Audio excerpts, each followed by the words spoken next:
Very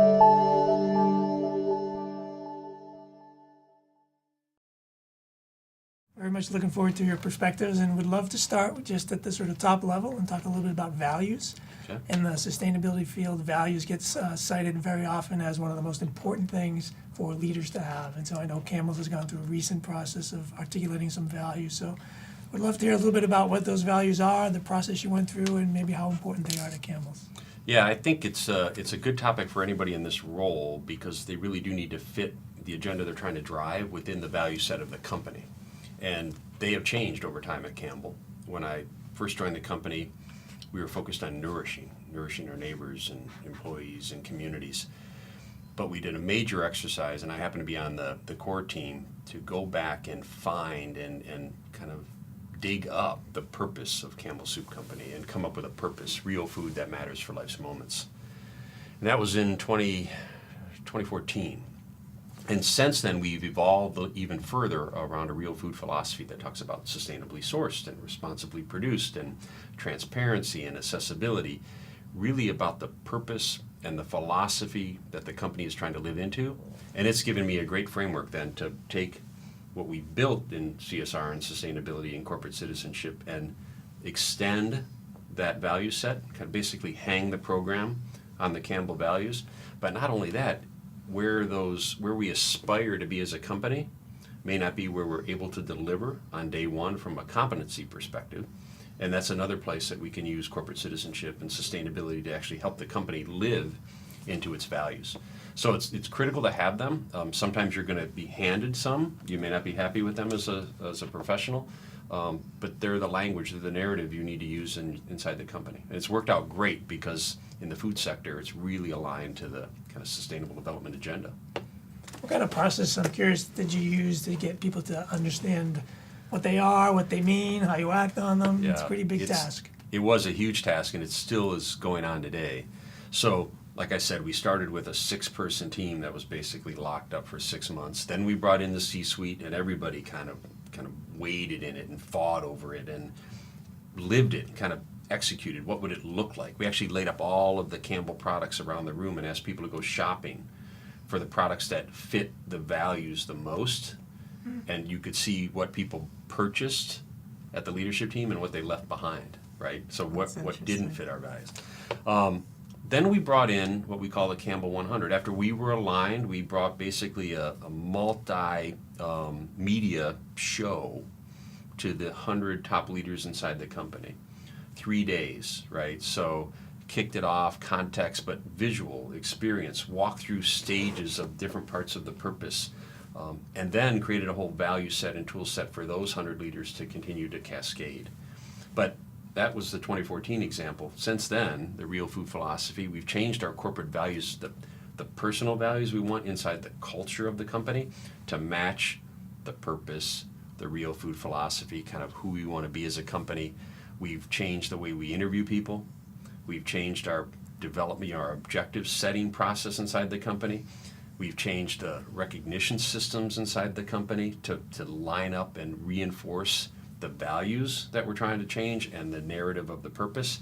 So it's almost everything that touches the culture you end up trying to change. Long answer to that short question, but I think you can't just put them up on a wall and say, those are your values. You know. Any pushback on any of them? I'm just curious. Was there one that was harder to understand, absorb?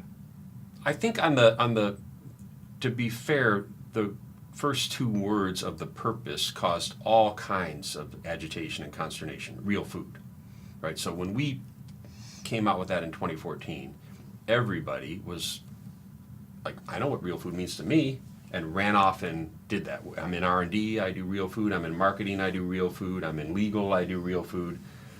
All kinds of kind of churn. But we couldn't, in 2014, we weren't ready to better define that. Every time we tried to go past that, we had people splitting off. They didn't, that business or brand didn't see themselves in anything beyond.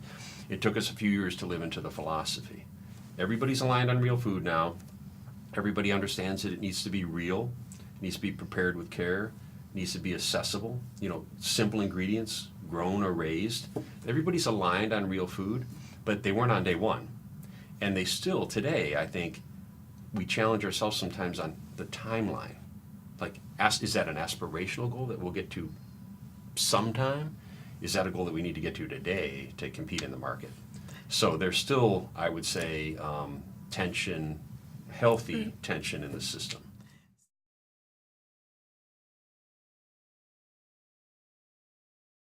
So I think we're going to move a little bit now to purpose and values. And a bunch of us from Babson MBAs came back from Net Impact. And it seems like the dominant conversation in front of over 2,000 MBAs and business leaders is the role of purpose and values. And the GlobeScan Leadership Survey indicates that one of the most important ingredients for success in sustainability and CSR is the whole role of purpose and values. So do you agree with that? And can you speak a little bit to that inside of Duncan? I do, yes and no. So I think unless you start with sustainability as integral to your organization. If you were founded under that, it's an easier conversation about purpose. So for us, when we're selling in any sustainability proposition, it's never because it's the right thing to do. We're 100% franchise. They're all small business owners. First and foremost, they are concerned with unit economics. They need to be concerned about their bottom line, and they care a great deal, but doesn't necessarily mean that that's going to weigh out when they look at their balance sheet. So it's no different than a consumer who says, I really want to buy cage-free eggs, but they're $2 more than the regular eggs. I might go with regular eggs. So it's just human nature. So for us, we actually have started in using that word purpose more in our conversations and the value of purpose in the work that we do. So when we sell things in, we'll first and foremost say, here's the risk to the brand that it poses to the brand. Here's the opportunity that it poses. Oh, and by the way, having a supply chain where 5-year-olds are picking our coffee beans is inconsistent with the values of the organization. That's not something that we would feel comfortable with, but it's not the lead. At least not for us, and I don't know. I would be surprised if there was an organization that could say that, quite frankly. But I do think it's part of that conversation in terms of how does this tie back to why we're doing what we're doing? Because it's just inconsistent with who we are as a company to have that kind of behavior in our supply chain in particular. And so we talked a lot about the Simon Sinek notion of why. So when your leadership and you talk about the organization, not just CSR, but is the why, are the values embedded that, would you be able to pull that out when you talk about why your brand exists, why it's important, why we would miss it if it weren't there? Do values and purpose, are they spoken to in that overall why? I think we're still working on integrating that conversation into how we do this work. Because when we started, we're 8 years in, which is still relatively young in some ways. When we started, we couldn't start with a conversation of values. It definitely had to be around risk management, or it was predominantly risk management. So I joined in February of 2010. We went public in summer of 2010. And so all of a sudden we had a whole new set of stakeholders that really cared about what we were doing. And so we often pull the lever of there's an external stakeholder who's putting pressure on us. We need to be responsive to that. Or we think there is a risk in this space. Let's proactively address that so that we are addressing that on our own terms rather than letting those terms be dictated by an external factor. Mm-hmm. So as we move forward, then we start to say, these things are more embedded into who we are as an organization. This starts to support those values, and it starts to give us a purpose. And now that we are 8 years in, I am very happy to say that we are having more conversations about, what do we stand for? How do we make this part of who we are as a company and a differentiator for who we are, especially when we are in a space where some of our competitors stand on this much more strongly. And so how do we do that in a way that makes sense for us, and doesn't sound like we're trying to be something we're not? And so Well, I think that's always been a The struggle truth, for us. Yeah, it has to Yeah. be the truth for your organization, who you really are. It Exactly, really yeah. has to ring And true. It has to people know, resonate. right? Yeah. Well, I love that. I love that you're candid about it's a process, because there are a lot of It people is. who enter a market or who go from privately owned to public, and they jump on it and feel we need to check this box off. Right. You're actually living into what you want to become because it's very Right. different from when it was a privately held company to a publicly held company. So I like that. Would love to start out just a little bit with your personal reflections about the role of values and purpose at a company. One of the things we talked about earlier in the course was just the critical importance that is when you're trying to create some kind of company that creates both social and economic value. So from your own perspective, as someone who's been in this field for a while, I'm just curious, do you see it the same way? Do you think the idea of purpose and values is an essential ingredient? I think, yes, very much so. I think they can help guide the activity of the company. The way I look at it is the values are how we conduct ourselves, how do we operate, right? So we have, a set of values that are, hopefully well distributed around our company so that people know what is expected of them and how they should do business, right? Performance, excellence, accountability, integrity, and so forth are really important. And actually for us, that's reinforced by our current CEO brought in a sort of a broader manifestation of that, which he calls the credo, right? The credo is very much an externally focused sort of articulation of our values, and it's all about customers and how do we think about customers, how do we think, with a focus of every day, how do we bring value for those customers? Because the credo, not surprisingly says something like, if we're not doing that well, we don't have customers and we're not going to be able to sustain our business. So I think, those values are really important. It's a significant piece of the culture at Verizon, and I'm sure it sort of governs how we operate. As I said, I'm sure every organization has its own culture.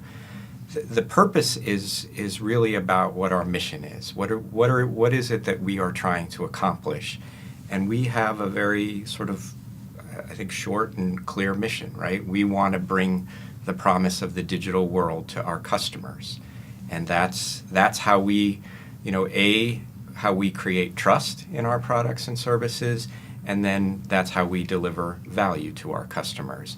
And basically everything that we do, all of the products, all of the services, again, sort of the credo plays in there, it's candled against that. Are we doing something that's in the customer best interest?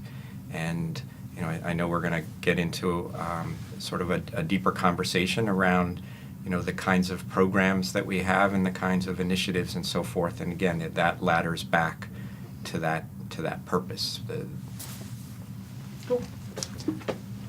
So, Chris, in talking about your purpose and values, there was a couple of years ago, maybe 4 or 5 years ago, and Ken, in one of our segments, talks a lot about Michael Porter, and Verizon actually created a vision around shared success based on shared value. Mm-hmm. Is that embedded in your purpose and values as well? Yeah, actually, shared value is Michael Porter's term, right? Our manifestation of that comes from our credo. There's a statement in there that talks about, it says something like, we are good corporate citizens and we share our success with the world to help make it a better place. And again, this is sort of an articulation, or a customer-centric articulation. So we built on that. This notion, shared success is our version of shared value. We strongly believe that our technology can help address some of the social and environmental challenges that our customers and our communities face.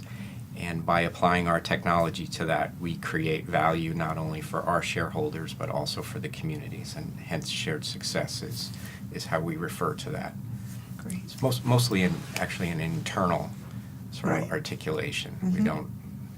So I'm curious, when the company defines something like that and articulates it, set of values, a purpose, a particular expression of an idea, how do you get everybody in the company to hear it, understand it, and then act on it? Well, yeah, that's obviously it's a huge challenge, and I'm not sure that you ever get there. But I think, well, it's so Lowell McAdam, who is our CEO and is the sort of the author of the credo that we use. One of the very visible ways that he tries to bring this to employees is in every communication that we have. So, for example, on a quarterly basis, we have an internal webcast where he and the leadership team talk about the results for the quarter. What went well, what didn't, what do we need to do to get on plan and moving forward. Every one of those sessions has a section in there that is our Credo Award, where he will bring in people from around Verizon, which can be around the globe, and present them with an award. It's actually a fingerprint, it's a thumbprint, and they will recognize someone sort of for putting their stamp on what has happened, right? So it's a very public way to reinforce what's in the credo. I mean, some of it could be shared success. There are many other elements associated with the credo as well, but it helps keep it top of mind for people. And so there's a lot of communication around that. But I also think, I've been in this business for over 30 years, right? When I started, it was just a telephone company. And if you think about the mission, our mission has always been about connectivity and connecting people, right? And now it is, obviously it's morphed, right? I mean, we make more connections, by providing people internet service and mobility and so forth. But fundamentally, we've always felt that there was an inherent value associated with the connectivity that we provide because it enriches people's lives, it supports their business aspirations and so forth. So we're as a business, sort of that's ingrained in our culture. You see it perhaps most, I think what's interesting, we talk about how we always run to a crisis. This year in particular, with hurricanes in the Houston area and then in Florida and the wildfires in California, those represent examples where our mission is really first and foremost, because we know that people, whether it's a first responder, right, trying to address that crisis, or a business owner trying to keep their doors open and the business running, or a family member just trying to communicate that they're okay. People rely on us, and that's very much part of our mission. And people just get that. You've signed up for that as soon as you walk in the door.